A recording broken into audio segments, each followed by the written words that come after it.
రైతు సోదరులకి good news. Telangana ప్రభుత్వం ఒక కీలక నిర్ణయం తీసుకుంది. గతంలోనే సన్నధాన్యం సాగు చేసిన రైతులకి క్వింటాకి 500 రూపాయల బోనస్ ప్రకటించింది. ధాన్యాన్ని అమ్ముకున్నప్పుడే ఆ రైతు ఖాతాలో ఆ డబ్బుతో పాటుగా బోనస్ కూడా జమ చేస్తా ఉంది. ఈ పథకం సక్సెస్ఫుల్ అయింది. దేశంలో ఏ రాష్ట్రంలో లేని విధంగా తెలంగాణలో పౌర సరఫరాల శాఖ ద్వారా సన్న బియ్యం పంపిణీ చేస్తూ ఉన్నారు. సహజంగా దొడ్డు రకాల రైతులు ఎక్కువగా సాగు చేసి మద్దతు ధరకు అమ్ముకుంటారు. దొడ్డు రకాలు సాగు చేస్తే ఎక్కువ దిగుబడితో పాటుగా తెగుళ్ళు తక్కువగా వస్తాయి, పెట్టుబడి తక్కువ. ఎక్కువ మంది కౌలు రైతులే కాబట్టి వారు పండించిన పంటలో కొంత కౌలుకు కూడా ఆ దొడ్డు రకాలే ఇస్తూ ఉంటారు. ఎకరాకి 40 క్వింటాలు దిగుబడి వచ్చింది, పెట్టుబడి తక్కువ, తెగుళ్ళు తక్కువ. దీంతో దొడ్డు రకాలకు అలవాటు పడి తెలంగాణ, ఏపీలో రైతులంతా దొడ్డు రకాలు సాగు చేసి పౌర సరఫరాల శాఖకి అమ్ముతూ ఉన్నారు. ఇక అవే ధాన్యాన్ని మిల్లాడించి పౌర సరఫరాల శాఖ వినియోగదారులకు అందిస్తూ ఉంది సివిల్ సప్లైస్ ద్వారా. ఆ దొడ్డు రకాలు జనాలు తినడం ఎప్పుడో మానేశారు. కూలికి పోయే వ్యక్తి కూడా తినడం లేదు. 10 రూపాయలకి మరలా అక్కడ అమ్మేస్తూ ఉన్నారు. ఆ నుంచి నేరుగా మిల్లు నుంచి మళ్ళీ నేరుగా కాకినాడకి, కాకినాడ పోర్ట్ నుంచి బురాకెన్ రైస్ పేరుతో ఆఫ్రికా దేశాలకు ఎక్స్పోర్ట్ చేసి అక్కడ కేజీ 72 రూపాయలకు అమ్ముకుంటా ఉన్నారు. దళారులు బాగుపడతా ఉన్నారు, మాఫియా బాగుపడతా ఉంది. అటు రైతులకు పెద్దగా ప్రయోజనం లేదు, ఇటు వినియోగదారులు కొనుగోలు చేసే వాళ్ళకి 10 రూపాయలకు బియ్యం అమ్ముకొని 50 రూపాయలకి సన్న బియ్యం కొనుక్కుంటాం. దీంతో తెలంగాణ ప్రభుత్వం కీలక నిర్ణయం తీసుకొని ఈ దొడ్డు రకాలు అసలు సాగు చేయవద్దు, సన్నధాన్యం సాగు చేసిన రైతుకి 500 రూపాయలు ఎక్స్ట్రా ఇస్తామని చెప్పింది. దీంతో రైతులంతా సన్నధాన్యం సాగు చేసి ప్రయోజనం పొందుతూ ఉన్నారు. ఆంధ్రప్రదేశ్లో కూడా ఇలాంటి కీలక నిర్ణయం తీసుకోవాలి. దొడ్డు రకాలు సాగు చేయడం, ప్రభుత్వానికి మద్దతు ధరకు అమ్మడం, అవి తీసుకొచ్చి సివిల్ సప్లైస్లో ఇవ్వడం, అవి 10 రూపాయలకు అమ్ముకోవడం, కాకినాడకి ఎక్స్పోర్ట్ చేయడం, కాకినాడ నుంచి ఆఫ్రికాకి. ఎందుకు ఉపయోగం ఏముంది? క్వింటాకి 500 ఏపీ ప్రభుత్వం కూడా ఇవ్వాలి. ఇస్తే రైతులంతా సన్నధాన్యం సాగు చేస్తారు. దొడ్డు రకాలు ఆపివేయడమే, తినని ధాన్యాన్ని ఎందుకు సాగు చేయడం? ఇక తెలంగాణ ప్రభుత్వం మరో కీలక నిర్ణయం తీసుకుంది. చెరుకు సాగు. ఇటీవల కాలంలో చెరుకు సాగు రైతులకి ఎట్టి పరిస్థితుల్లో గిట్టుబాటు కావడం లేదు.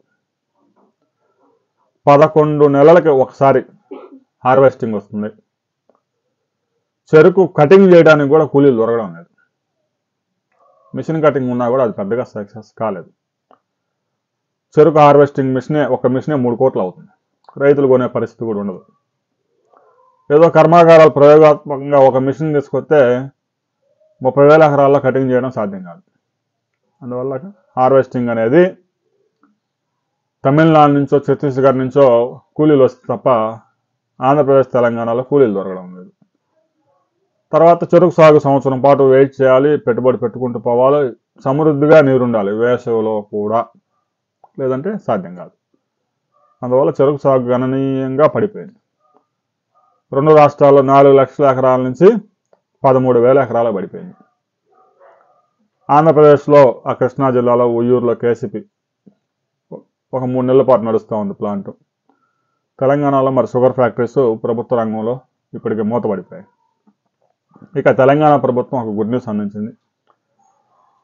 చెరుకు రైతులకి టన్నుకి 500 రూపాయల బోనస్ ఇవ్వాలని మంత్రి దుద్దిల్ల శ్రీధర్ బాబు ముఖ్యమంత్రి దృష్టికి తీసుకెళ్లి, ధాన్యం రైతుకి ఎలాగైతే ఇస్తున్నామో ఈ అంశాన్ని ప్రభుత్వం ఇప్పటికే స్టడీ చేసింది. ముఖ్యమంత్రి కూడా సానుకూలంగా స్పందించారు. రాబోయే కొద్ది రోజుల్లోనే దీని మీద ఒక కీలక నిర్ణయం తీసుకోబోతా ఉన్నారు. హార్వెస్టింగ్ కూడా కంపెనీల ద్వారానే, మిషన్ ద్వారా చేయించేందుకు ప్రయత్నాలు జరుగుతూ ఉన్నాయి. రైతుకి ఈ కటింగ్ ఖర్చులు లేకుండా. చెరుకు హార్వెస్టింగ్కి 30,000 నుంచి 40,000 ఖర్చు అవుతా ఉన్నాయి జనాలతో హార్వెస్టింగ్ చేపిస్తే. ఆ ఖర్చు లేకపోతే రైతుకి పెట్టుబడి తగ్గుతుంది. ఇక డ్రిప్ ఇరిగేషన్ ద్వారా 90% రాయితీతో డ్రిప్ పరికరాలు కూడా పంపిణీ చేసేందుకు ఏర్పాట్లు చేస్తున్నారు. తెలంగాణలో చెరుకు రైతులు ఎదుర్కొంటున్న సమస్యలన్నింటినీ ముఖ్యమంత్రి సానుకూలంగా స్పందించారు. ధాన్యం రైతులు ఎలాగైతే 500 రూపాయల ప్రయోజనం పొందుతూ ఉన్నారో క్వింటాకి, చెరుకులో ఒక టన్నుకి 500 చొప్పున బోనస్ ఇచ్చేందుకు ముఖ్యమంత్రి రేవంత్ రెడ్డి త్వరలో నిర్ణయం తీసుకోబోతా ఉన్నారు. చెరకు సాగు విస్తీర్ణం పెంచడంతో పాటు చెరకు పరిశ్రమలు ఏవైతే మూతపడ్డాయో వాటిని తెరిపించే కార్యక్రమం కూడా జరగబోతా ఉంది. రాబోయే కొద్ది రోజుల్లో తెలంగాణ ప్రభుత్వం దీనిపైన కీలక నిర్ణయం వెలువరించబోతా ఉంది. ఆ తర్వాత మరిన్ని వివరాలతో మరో వీడియోలో తెలుసుకుందాం.